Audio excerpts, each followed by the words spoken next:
Hello student. कैसे हो आप सब? I hope you are well and fine. तो आज हम लोग स्टार्ट करेंगे क्लास 6 की ज्योग्राफी की बुक। तो अभी जान लेते हैं हम लोग इसका ओवरव्यू। सिलेबस क्या है क्लास 6 का? क्लास 6 जो अपना है उसका जो नाम है क्लास 6 के बुक का, द अर्थ आवर हैबिटेट, पृथ्वी हमारा आवास। ठीक है। तो इसके सिलेबस के बारे में जान लेते हैं पहले थोड़ा सा। ठीक। जो फर्स्ट चैप्टर है इसका फर्स्ट चैप्टर है the earth in the solar system. क्या है? The earth in the solar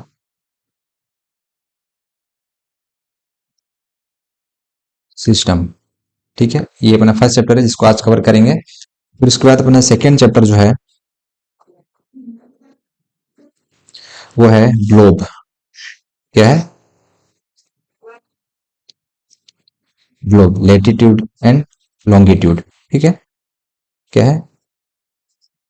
latitude and longitude. ठीक है, ये अपना दूसरा चैप्टर होगा globe and latitude and longitude का। इसको हिंदी में बोलते हैं अक्षांश और देशांतर रेखा। ठीक है। उसके बाद अपना आता है कौन सा? Third chapter. इसमें टोटल 6 चैप्टर है अपने इस बुक में जो ज्योग्राफी का बुक है। ठीक है। तो अपना जो थर्ड चैप्टर है वो है मोशन ऑफ द अर्थ। क्या है? मोशन ऑफ द अर्थ। ठीक है। फिर इसके बाद फोर्थ चैप्टर क्या है? मैप्स। इसमें हम लोग मैप्स के बारे में पढ़ेंगे। ठीक है। फिर आ जाता है अपना फिफ्थ चैप्टर में क्या है? Major domains of the earth. क्या? Major domains of the earth, ये अपना फिफ्थ चैप्टर रहेगा। फिर इसके बाद सिक्स चैप्टर है जो अपना लास्ट चैप्टर है इस बुक का, वो है आवर कंट्री इंडिया। इसमें हम लोग अपने कंट्री के बारे में जानेंगे। Our country India. ठीक है। तो अब अभी जो है हम स्टार्ट करेंगे अपना फर्स्ट चैप्टर। फर्स्ट चैप्टर जो होगा अपना the earth in the solar system. Okay. तो चलिए नेक्स्ट स्लाइड में चलते हैं। अपना फर्स्ट चैप्टर है। फर्स्ट चैप्टर क्या है? The earth in the solar system. ठीक है। अपनी पृथ्वी जो है सोलर सिस्टम में कहाँ पर स्थित है इसके बारे में जानना है। तो आप लोग ये देख लीजिए, ये है अपना सोलर सिस्टम। इसमें ये अपना सूर्य हो गया। ये देखिए, ये सन है। ये मर्क्यूरी है। ठीक है। ये वीनस है। ये अपना जो है ये अर्थ है। और ये जो है मार्स है। ये जुपिटर है। ये सटर्न है। ये यूरेनस है। और ये नेपच्यून है। तो आपका ये है सोलर सिस्टम। ठीक है। तो चलिए आगे पढ़ते हैं अपने इस चैप्टर में क्या क्या टॉपिक्स हैं जो आपको पढ़ने पड़ेंगे। तो आपको इसमें पहले तो आप लोग जान लीजिए क्या क्या पढ़ने हैं इसमें। तो सबसे पहले आपको पढ़ने पड़ेंगे इसमें सेलेस्टियल बॉडीज। ठीक है, सेलेस्टियल बॉडीज पढ़ने पड़ेंगे।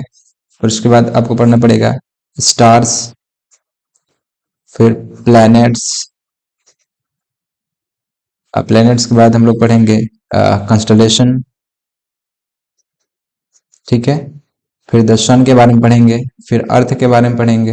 फिर एस्टेरॉइड क्या होता है ये जानेंगे। मेटेरॉइड क्या होता है ये जानेंगे। गैलेक्सी क्या होता है। ठीक है। मून के बारे में पढ़ेंगे। ठीक। तो चलिए नेक्स्ट स्लाइड में चलते हैं, अपना पहला टॉपिक स्टार्ट करते हैं इस चैप्टर का। इसको जानने से पहले हम लोग ये जान लेते हैं ज्योग्राफी होता क्या है। अभी हम लोग स्टार्ट कर रहे हैं ज्योग्राफी। तो जान लेते हैं ज्योग्राफी क्या होता है, ठीक है। जियोग्राफी क्या बोलते हैं इसको, जियोग्राफी, इसको आपको नोट करना है, ठीक है। ज्योग्राफी, ज्योग्राफी जो है वो ग्रीक वर्ड से बना हुआ है। किससे बना हुआ है, ग्रीक वर्ड से बना हुआ है। ये दो शब्दों से मिलकर बना है, दो वर्ड्स से मिलकर बना है, GEN ग्राफिया, ठीक है।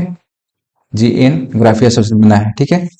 तो जी का अर्थ होता है, मीनिंग होता है, जी का जो मीनिंग होता है वो होता है अर्थ, यानी कि पृथ्वी। एंड ग्राफिया का जो मीनिंग होता है वो होता है कि पृथ्वी के बारे में जानकारी, मतलब उसके बारे में कितना जानकारी, find out more about the earth, उसके बारे में कितना जानकारी इकट्ठा किया जाए, ठीक है, इसके बारे में बताता है।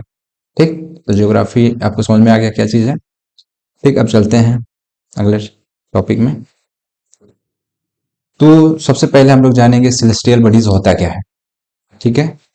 सेलेस्टियल बॉडीज जैसे आप लोग देख रहे हैं यहाँ पे, ये देखिए, इसमें आपको दिख रहे हैं ये बहुत सारे पिंड हैं जिसको को चमकते हुए दिखाई दे रहे हैं, जो आकाश में आपको रात में अगर आप देखेंगे आकाश में बहुत सारे चमकते हुए पिंड दिखाई देते हैं, बॉडीज दिखाई देते हैं, ठीक है। ये जो हैं इन्हीं को हम लोग बोलते हैं सेलेस्टियल बॉडीज, ठीक है। इसको हम लोग देखेंगे डेफिनेशन, इसका क्या कैसे लिख सकते हैं इसका डेफिनेशन, तो लिखते हैं सेलेस्टियल बॉडीज का डेफिनेशन, ठीक है। द सन्स, द सन्स, इसको आपको लिखना है, ठीक है। The suns, the moon, the sun, the moon and all these objects, and all these objects, all these objects shining in the night sky, shining in the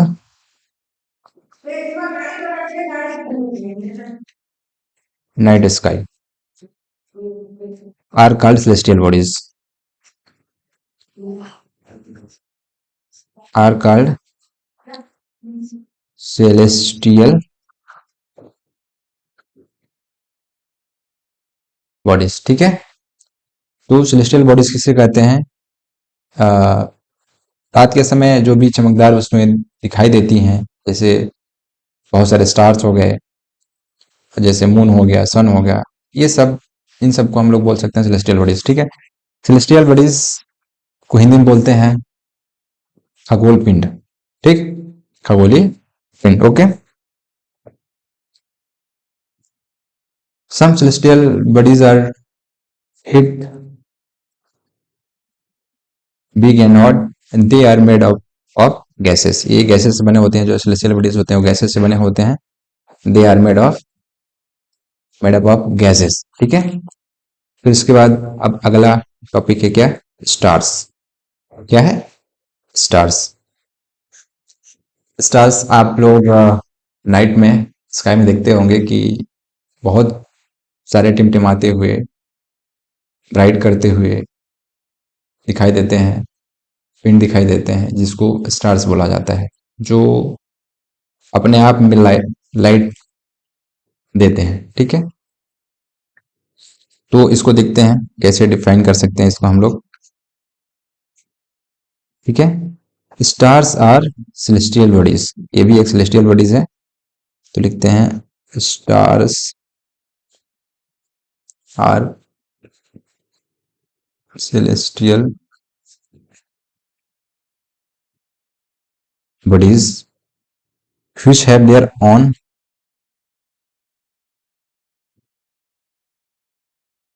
which have their own heat and light, heat and light, ठीक है। तो stars क्या है, जिसके पास अपना light और heat होता है, ऊर्जा एवं प्रकाश होता है, ठीक है। Which they emit in a large amount, जो इनके पास बहुत सारी मात्रा में होता है। तो आप लोग जैसा कि ये सन हो गया एग्जांपल, स्टार्स लाइक जैसे बोलते हैं सन, ये क्या है, स्टार है, because they have on lights and heat, ठीक है। ऑन हीट, सॉरी यहाँ पे लाइट बस लिख दिए हैं, एंड हीट एंड लाइव होगा ना, एंड हीट, ठीक है। फिर उसके बाद देख लेते हैं कंस्टलेशन क्या होता है। कंस्टलेशन, कंस्टलेशन इसको हिंदी में बोलते हैं नक्षत्र मंडल, क्या बोलते हैं इसको, नक्षत्र मंडल बोलते हैं इंग्लिश में, ठीक है। तो इसको देख लेते हैं डेफिनेशन से, इसको कैसे कर सकते हैं हम लोग। In the night sky,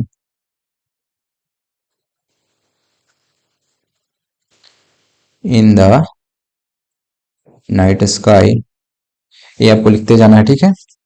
in the night sky various patterns are, various patterns are formed by the sky, various patterns are, oh sorry, are formed by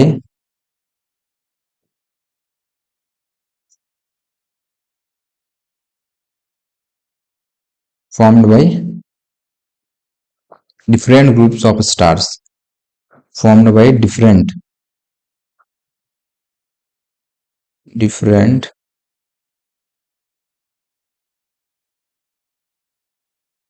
groups of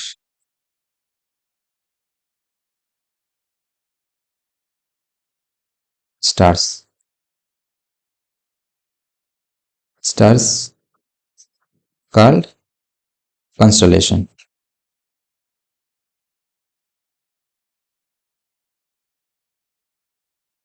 ठीक है। ये सबको आप, इस सबको आपको नोट करना है, ठीक है। तो कंस्टलेशन को हिंदी में बोलते हैं नक्षत्र मंडल। नक्षत्र मंडल क्या होता है, in the night sky various pattern are formed by different groups of star called constellation, ठीक है। मतलब जो स्टार्स के ग्रुप होते हैं, मतलब आपको जैसे आकाश में बहुत सारे देखते हैं कि स्टार्स का ग्रुप होता है, उन्हें हम कंस्टलेशन बोल सकते हैं, ठीक है। इसका एग्जाम्पल है, जो कंस्टलेशन के एग्जाम्पल हैं, ठीक है। एग्जाम्पल इसका है अर्सा मेजर, क्या, अर्सा मेजर है, और दूसरा क्या है, बिग बियर, दूसरा है बिग बियर। एक कंस्टलेशन है जिसको हम लोग बोलते हैं सप्तर्षि, स्मॉल बियर, ये बिग बियर का ही भाग है। ये जो अपने आंखों से देखा जा सकता है, जिसको हम रिकॉग्नाइज कर सकते हैं, ठीक है। तो इसको हम लोग ऐसे बोल सकते हैं, one of the most recognisable constellation in the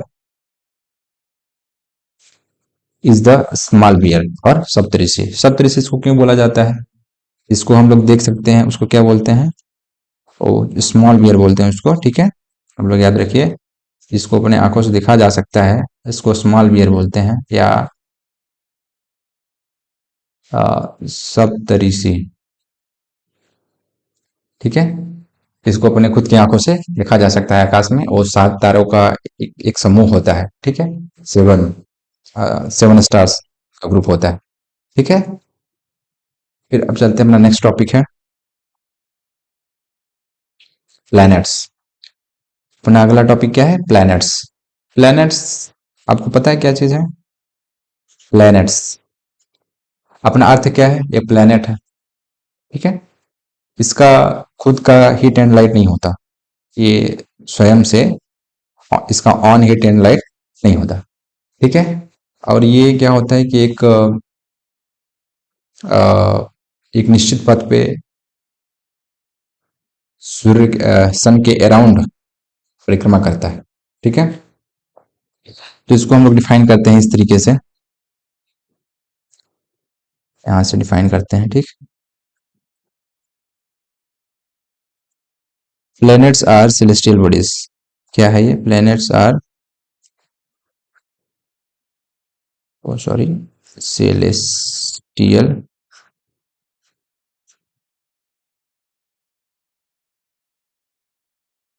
celestial bodies that do not have, that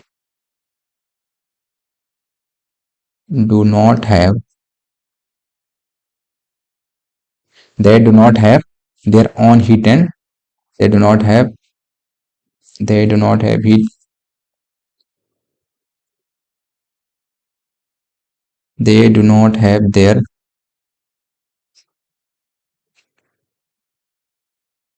own heat and light, heat and,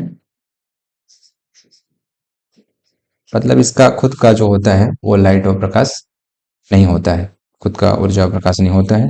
ठीक है, they are lead by the light of the stars, ये स्टार्स के वजह से चमकते हैं। ठीक है, और जो प्लैनेट वर्ड है, ये जो प्लैनेट वर्ड है ये किससे निकला हुआ है? प्लैनेट वर्ड है ये ग्रीक वर्ड, ये किससे निकला हुआ है? ग्रीक, ग्रीक वर्ड प्लेटिया, क्या बोलते हैं इसको? प्लैनेटिया, क्या? प्लैनेटिया। ठीक है, सॉरी यार, प्लैनेटाई बोलते हैं इसको, सॉरी प्लैनेटिया नहीं बोलते हैं, तो प्लैनेटाई बोलते हैं। ठीक, जिसका मीन्स होता है वंडरर्स। क्या होता है? वंडरर्स, मतलब इसको हिंदी में बोलते हैं क्या? परिक्रमा, मतलब चारों तरफ परिक्रमा करना। मतलब प्लैनेट्स को ऐसे बोल सकते हैं कि जो स्टार्स की परिक्रमा करता है, जिसका खुद का लाइट एंड हीट नहीं होता है। ठीक है, वो प्लैनेट कहलाता है। ठीक? और जो प्लैनेट वर्ड है वो ग्रीक वर्ड के प्लेनेटाई वर्ड से निकला है, और जिसका प्लेनेटाई का मीन्स होता है वंडरर। Okay, understand? तो चलिए नेक्स्ट चलते हैं स्लाइड पे। तो इसमें थोड़ी सी और चीजें देख लेते हैं कि प्लैनेट्स होते कितने हैं। ठीक, प्लैनेट्स होते कितने हैं। ठीक, तो हम लोग, तुमको पता ही होगा कि प्लैनेट कितने होते हैं? 8 होते हैं, 8 प्लैनेट्स जो अपने सौर मंडल में है। कितने प्लैनेट्स हैं? 8 हैं। आ, आपको मैं बता देता हूँ सन के डिस्टेंस के हिसाब से। जैसे एक फिगर ही बना देता हूँ मैं आप लोगों को। मान लीजिए ये अपना क्या है? सन है। ठीक, उसके बाद आता है मरकरी, उसके बाद आता है मरकरी। ठीक है, उसके बाद वीनस, उसके बाद आता है अर्थ,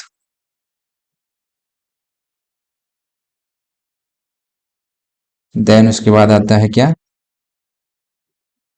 जुपिटर,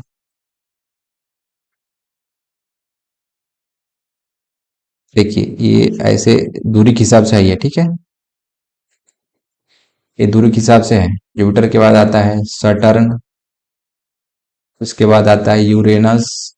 ठीक है, उसके बाद आता है नेपच्यून। आपको 8 प्लेनेट हैं अपने सौर मंडल में। ठीक है, ये डिस्टेंस ऑर्डर में है, मतलब कि सबसे पहले जो सूर्य के सबसे नजदीक है वो मरकरी है, उसके बाद वीनस है, उसके बाद अर्थ है, उसके बाद जुपिटर है, देन सटर्न है, देन यूरेनस एंड नेपच्यून है उसके बाद। ओके, तो सबसे दूर अपना कौन सा, अगर कोई पूछता है कि सबसे नियरेस्ट प्लेनेट कौन सा है, तो वो होगा मरकरी, एंड सबसे जो दूर है वो है नेपच्यून। ठीक, और इसमें भी आपको बहुत सारे फैक्ट हैं। तो इसमें जैसे मैं आपको बताता हूँ नेक्स्ट स्लाइड में। इसमें आपको बताता हूँ, ठीक है। फिर इसके बाद आ, इस एक स्लाइड और ऐड कर लेता हूँ मैं यहाँ पे, ठीक है।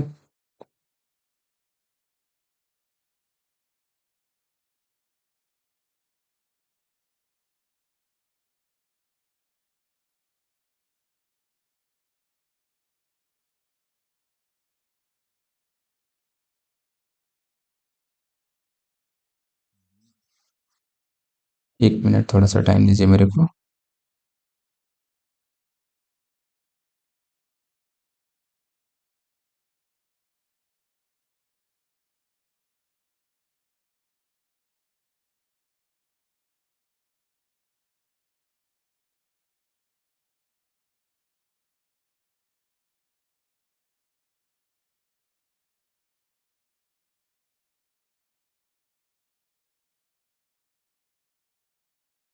ठीक है, तो इस स्लाइड में हम लोग देखते हैं, तो इस स्लाइड में हम लोग समझते हैं प्लेनेट के बारे में, ठीक है। तो आपसे ये भी पूछा जा सकता है कि आपको क्रमशः मैं दिखा देता हूँ बना के सौर मंडल को, ठीक है। ये मान लीजिए अपना सॉरी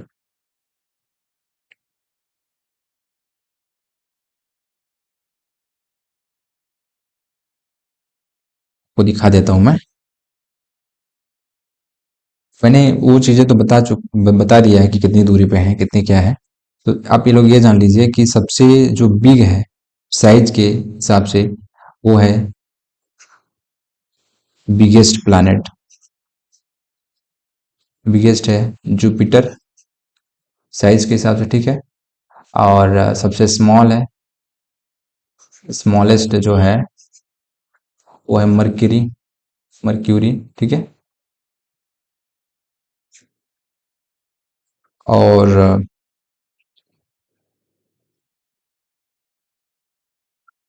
ये फैक्ट है। और जो सबसे कम टाइम में जो सूर्य की परिक्रमा करता है वो है मरकरी, जो 88 डेज में कर लेता है। वहीं अपनी पृथ्वी की बात किया जाए, प्लेनेट अर्थ की बात किया जाए, तो वो 365 डे में करता है।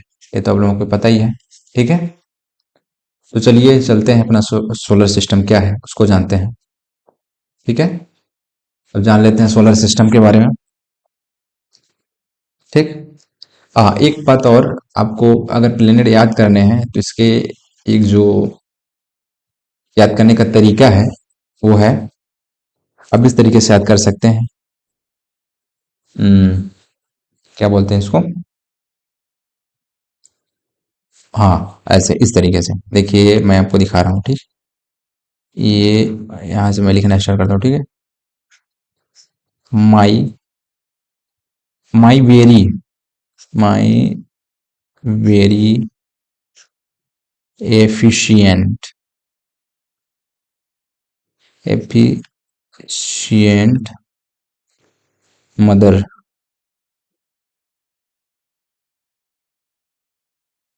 Mother just served us just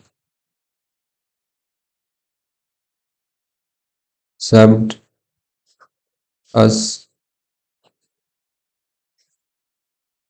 nuts, ठीक है। अब देखिए पहला वर्ड जो है M, V, E, M, J, S, U, N, N, ये जो है फर्स्ट वर्ड है। आपको बता रहे हैं कि जैसे यम से मर्क्यूरी हो गया, भी से विनस हो गया, एंड जो ई है अर्थ हो गया, एम से मार्स हो गया, ठीक। इस तरीके से, तो आपको इस तरीके से याद करने हैं। आपको अगर ऐसे याद कर लेंगे, माई वेरी एफिशिएंट मदर जस्ट सब नट्स, इसको याद कर लेंगे तो आपको याद हो जाएगा अपने प्लैनेट्स के बारे में, कौन कौन से अपने प्लैनेट्स हैं, 8 प्लैनेट्स, ठीक है।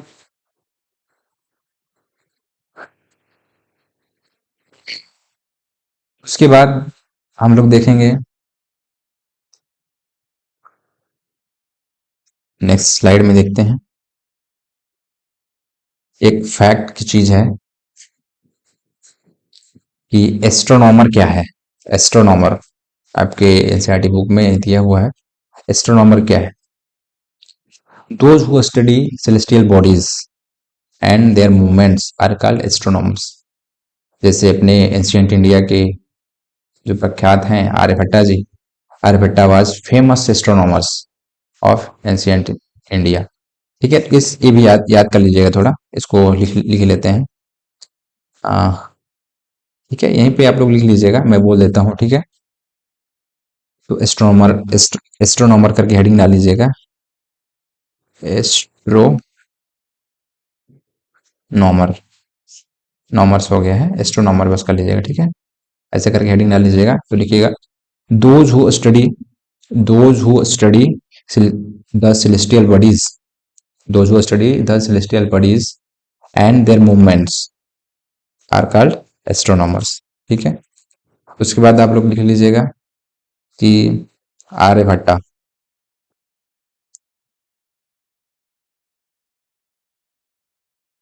Aryabhatta was a famous astronomer of ancient India. Okay, इतना लिख लीजिएगा। ठीक है, उसके बाद देखते हैं सोलर सिस्टम क्या है। सोलर सिस्टम क्या है? Okay, solar system, solar system जैसे आप देख ही रहे हैं, सोलर सिस्टम में क्या होता है।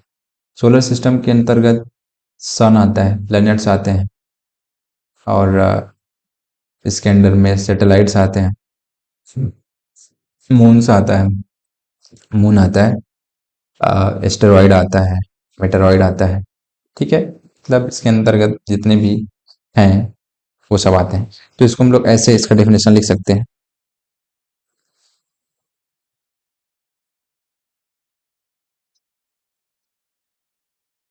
ऐसे लिखेंगे इसको, the sun.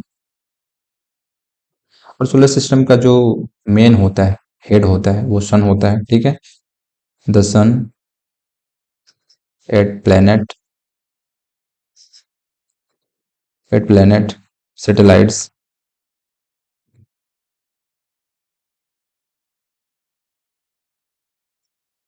satellites and some other celestial bodies and some other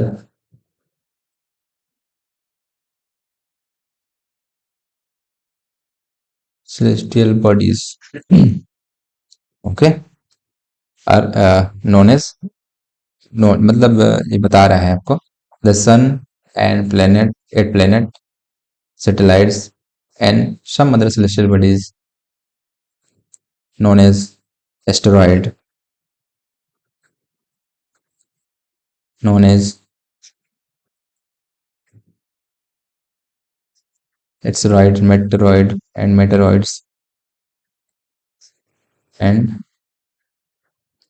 meteoroids from the solar system,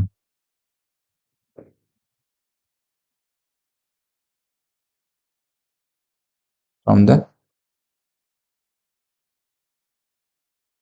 solar system. Okay, तो सोलर सिस्टम क्या है, जिसमें आपके सन, 8 प्लैनेट्स एंड उसके satellites and other celestial bodies जैसे एस्टेरॉइड, मेटेरॉइड्स एक्सेट्रा जो साथ में होते हैं उसको सोलर सिस्टम कहते हैं। ठीक है, इसमें क्या है, सोलर सिस्टम के अंतर्गत जो है Jupiter, Saturn, Uranus and Neptune में जो होता है वो रिंग पाया जाता है। इसके अराउंड रिंग पाया जाता है। ये देखिए ना, ये इसको वलय, हिंदी में क्या बोलते हैं, वलय बोलते हैं। ये ऐसे ऐसे करके पाया जाता है। ठीक है, तो इसमें आप लोग देख रहे हैं कि ये अपना सन हो गया, इसके सबसे नज़दीक जो है अपना मरकरी है, उसके बाद विनस है, उसके बाद अर्थ है, उसके बाद मार्स है, फिर जुपिटर है, फिर यूरेनस है एंड नेपच्यून है। ठीक है,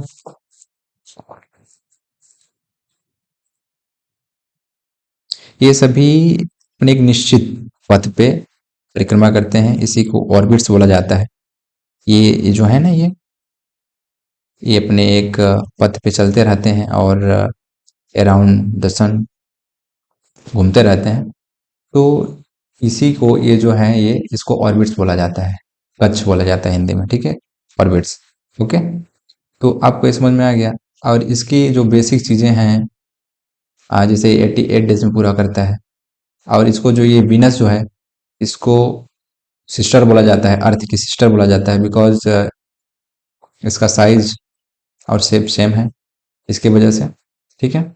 और इसको अर्थ को क्या बोलते हैं इसको, ब्लू ब्लू प्लेनेट बोलते हैं। क्या बोलते हैं इसको, ब्लू प्लेनेट बोलते हैं, क्योंकि यह इसका जो 2/3 भाग है वो वाटर से गिरा हुआ है, इसके वजह से इसको ब्लू प्लेनेट भी बोलते हैं। ठीक है। तो आपको समझ में आ रहा है। ठीक है। तो नेक्स्ट टॉपिक है सन। तो थोड़ा सन के बारे में जान लेते हैं। तो जो सन होता है वो सेंटर होता है इसका सोलर सिस्टम का। The sun is the centre of the solar system. ठीक है। ये बहुत सारी गर्म गैसों से बना होता है। It huge and made up of extremely hot gases. ठीक है। And it provides the pulling force that bind the solar system. ये जो है सोलर सिस्टम का हेड होता है। The sun is solar system's head. ठीक है। और ये सेंटर होता है। और इसमें जो होता है अनलिमिटेड हीट एंड लाइट होता है, जो प्लैनेट्स को प्रदान करता है। और इसी के अराउंड सभी प्लैनेट्स घूमते हैं। ठीक है। ये जो है सन और पृथ्वी के बीच में जो डिस्टेंस है, ये मान लीजिए यहाँ पे अर्थ हो गया, तो इन दोनों के बीच जो डिस्टेंस है 150 मिलियन किलोमीटर है। इतना दूर है। ठीक है। और इतना दूर जो अपना सूर्य का प्रकाश है, जो सनलाइट है, उसको पहुंचने में पृथ्वी तक लगभग 8 मिनट का समय लगता है। और इसके लाइट का जो जो इसका सन का लाइट है, सन का लाइट है, इसका जो स्पीड है, स्पीड कितना है, 3 लाख किलोमीटर प्रति सेकेंड। 3 लाख किलोमीटर प्रति सेकेंड है। ठीक है। इसी रफ्तार से वो पृथ्वी की तरफ आता है और 8 मिनट में अपने पृथ्वी पे पहुंच जाता है। ये आपको नोट करना है। ठीक है। तो इसमें क्या नोट करना है आपको कि सन से पृथ्वी की दूरी कितनी है, 150 मिलियन किलोमीटर। और लाइट का जो स्पीड है, जो सन का लाइट का स्पीड है, वो 3 लाख किलोमीटर पर सेकेंड है। और ये 8 मिनट्स में पहुंच जाता है पृथ्वी पे। ओके। और इसके पहले भी मैंने जो बताया है कि सन जो है वो सेंटर ऑफ सोलर सिस्टम है। ठीक है। और यही जो है कि प्लैनेट्स को लाइट एंड हीट प्रदान करता है। ठीक है। और ये हेड है सोलर सिस्टम का। तो ये सब आपको याद रखना है। ठीक। अब चलते हैं नेक्स्ट टॉपिक।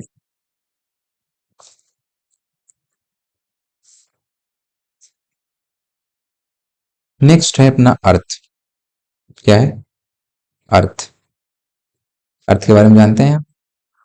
जिसपे हम लोग रह रहे हैं वही तो अर्थ है। अर्थ, अर्थ मीन्स क्या होता है, पृथ्वी।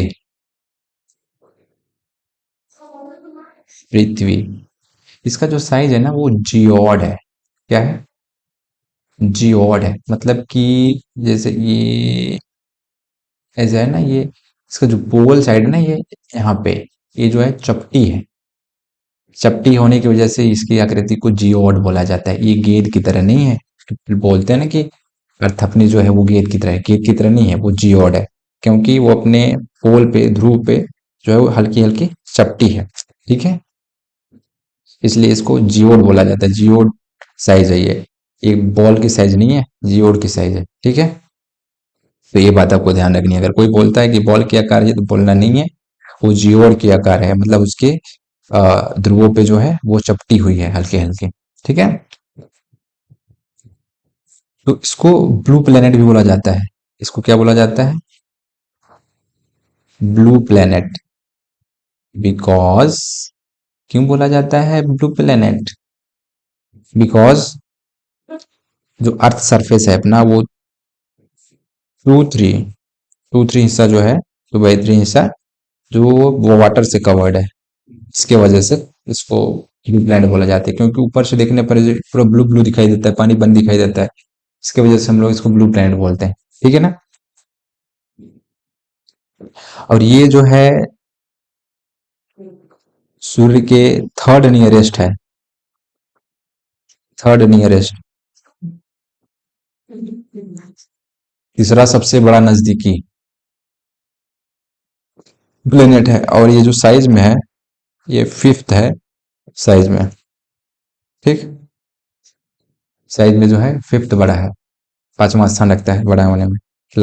फिफ्थ लार्जेस्ट प्लेनेट है ये। ठीक है।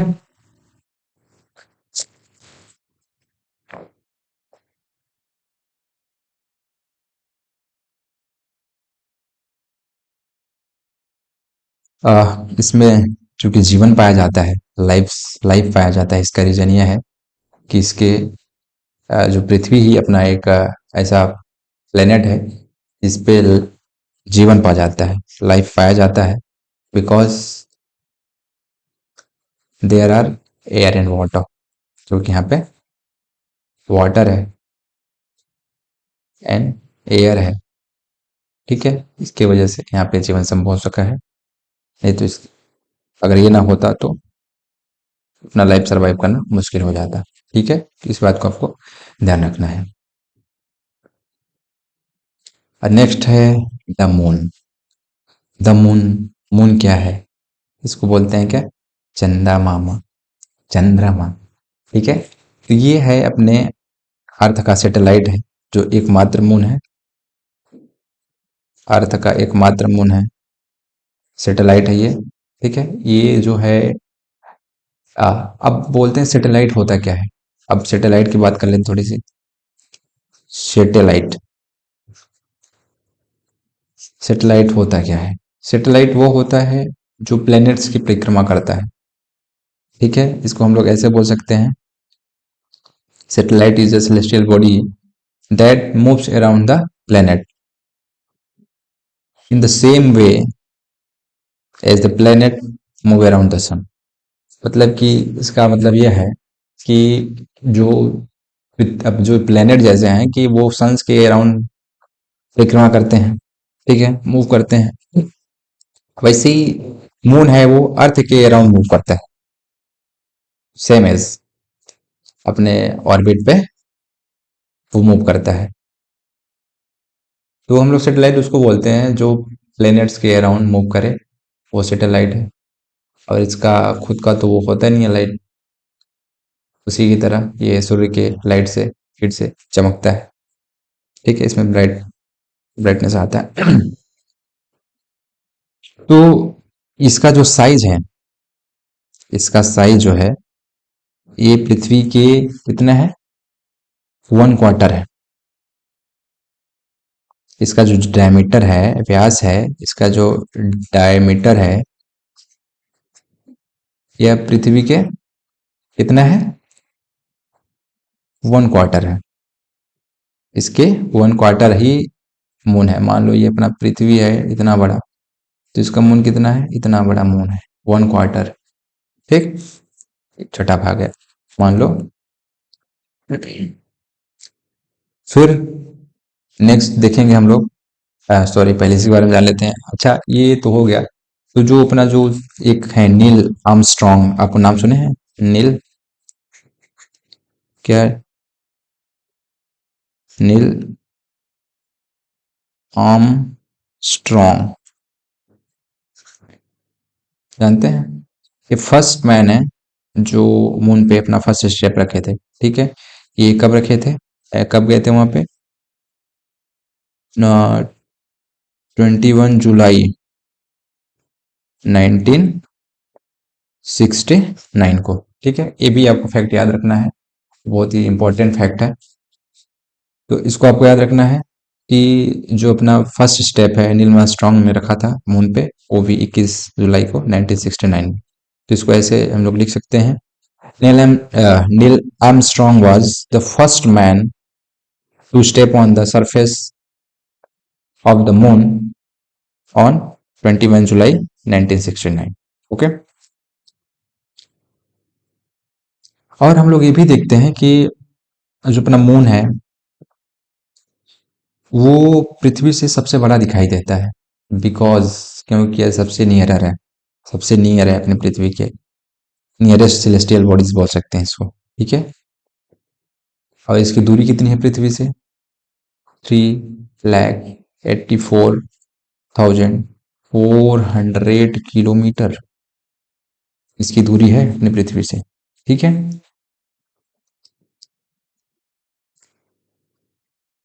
इसके अतिरिक्त हम लोग देखते हैं कुछ ह्यूमन सैटेलाइट भी होता है। ह्यूमन सैटेलाइट ह्यूमन सैटेलाइट का मीन्स होता है जो साइंटिस्ट द्वारा बनाया जाता है। जैसे अपने कुछ स्पेस में ह्यूमन, अपने इंडिया के सैटेलाइट हैं, जैसे हैं कौन से? इनसेट, इडूसेट,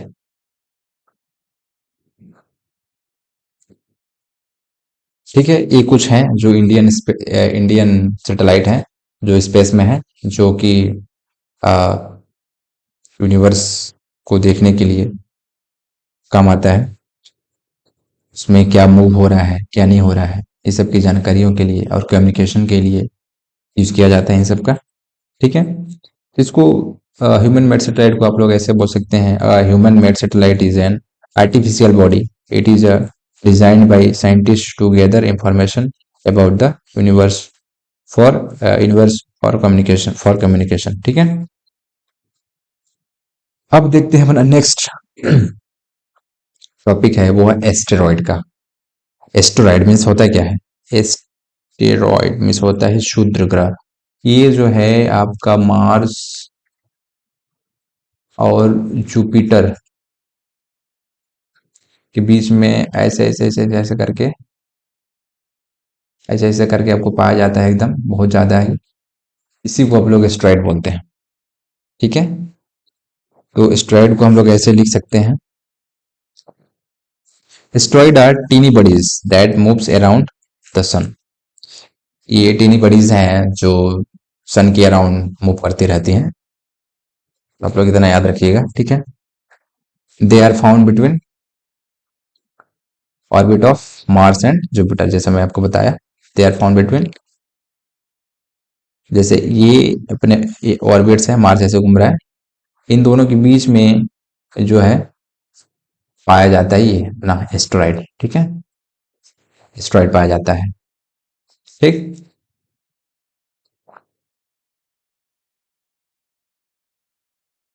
फिर अपना नेक्स्ट है मेटेरॉइड्स। मेटेरॉइड्स क्या है? मेटेरॉइड्स इसको बोलते हैं क्या, क्या बोलते हैं इसको हिंदी में? इसको बोलते हैं उल्का पिंड। आ जैसे उल्का पिंड समझ में आ रहा है, जैसे जिसको हम लोग आकाश से टूटता हुआ तारा बोलते हैं, फॉल्स ऑफ स्टार, टूटता हुआ तारा जिसको हम लोग देख के विश मांगते हैं, ठीक है। वही चीज है मेटेरॉइड्स। मेटेरॉइड्स तो आप लोग इसको ऐसे लिख सकते हैं कि जो रॉक्स का होते हैं ना, टुकड़े वगैरह होते हैं जो वहां से गिरते हैं, ठीक है। तो आप लोग इसको ऐसे लिख सकते हैं, the small pieces of rocks which move around the sun and called meteoroids. Rocks के स्मॉल टुकड़े जो होते हैं, जो सूर्य के चारों तरफ परिक्रमा करते हैं साथ में, वही होते हैं मेटेरॉइड्स, ठीक है। Sometimes these meteoroids come near the Earth and tend to drop upon it during this time process due to friction with the air. They get process due to friction with the air. They get heated and burn. तो ये बता रहा है कि आप जैसे देखते हैं कि जब कोई रॉक्स का टुकड़ा जब गिरने लगता है पृथ्वी पे, तो क्या होता है, बहुत सारे जैसे डस्ट वगैरह होते हैं ना, उनसे क्या करता है कि घर्षण करने लगता है, जिसकी वजह से वो उसमें लाइट और आ जाता है, क्योंकि एक दूसरे घर्षण करने से उसमें आग लग जाती है और वो जलता हुआ प्रतीत होता है। इसलिए इसे हम बोलते हैं ना कि फॉल्स ऑफ स्टार, टूटता हुआ तारा बोलते हैं, ठीक है। और इसके अब लोग सोचते हो कि लाइट आता कैसे है, तो लाइट आने का मेन रीजन यही होता है कि वो आते टाइम बहुत सारे इसके साथ छोटे छोटे कंकड़ पत्थर जो होते हैं घर्षण करते हैं, जिसकी वजह से आपस में करने से उसमें लाइट उत्पन्न हो जाता है। इसकी वजह से ये चमकता हुआ दिखाई देता है। दैट्स रीजन किसमें लाइट आता है। ठीक है, तो it cause of flash of light, sometimes a matter meteor without being completely burnt falls on the earth and create a hole। और कभी कभी ये जो है पृथ्वी पे गिर जाता है और एक बड़ा होल का निर्माण कर देता है।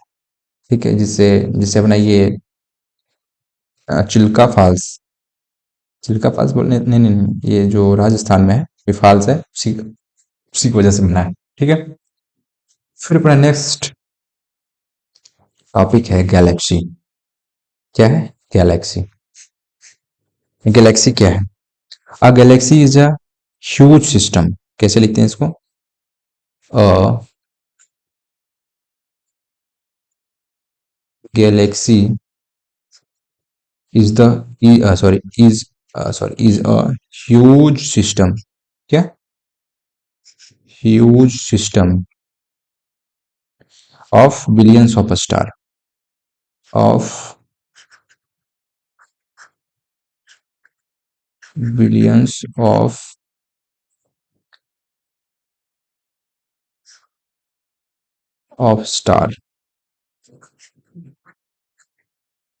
stars and clouds of dust and clouds of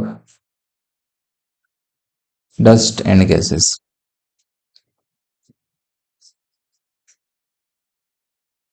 तो गैलेक्सी क्या है? गैलेक्सी के अंतर्गत ही अपना सोलर सिस्टम आता है।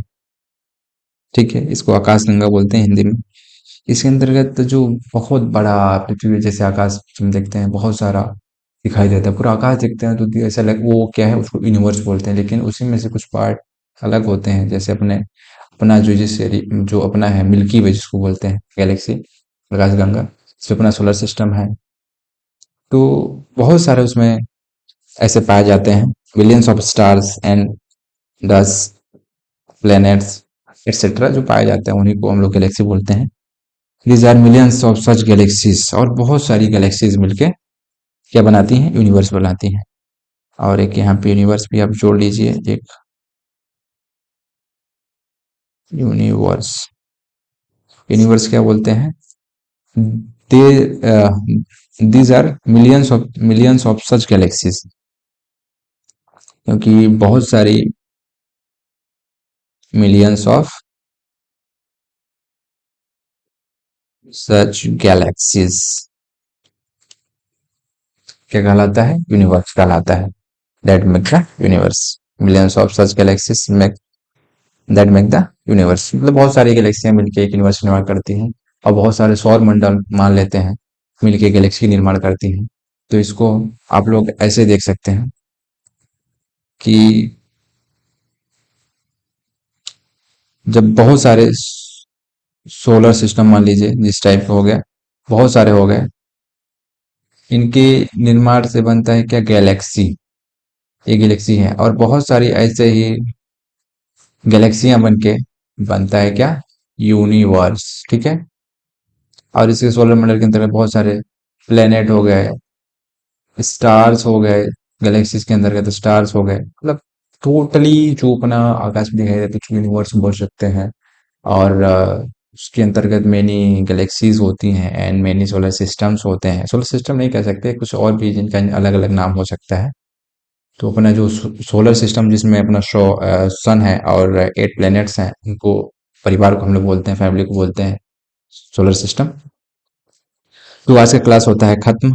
तो आप लोगों को क्लास मेरा कैसा लगा आप लोग कमेंट करके जरूर बताइएगा। तो अब अगले नेक्स्ट डे अपना नेक्स्ट चैप्टर स्टार्ट होगा। तो धन्यवाद।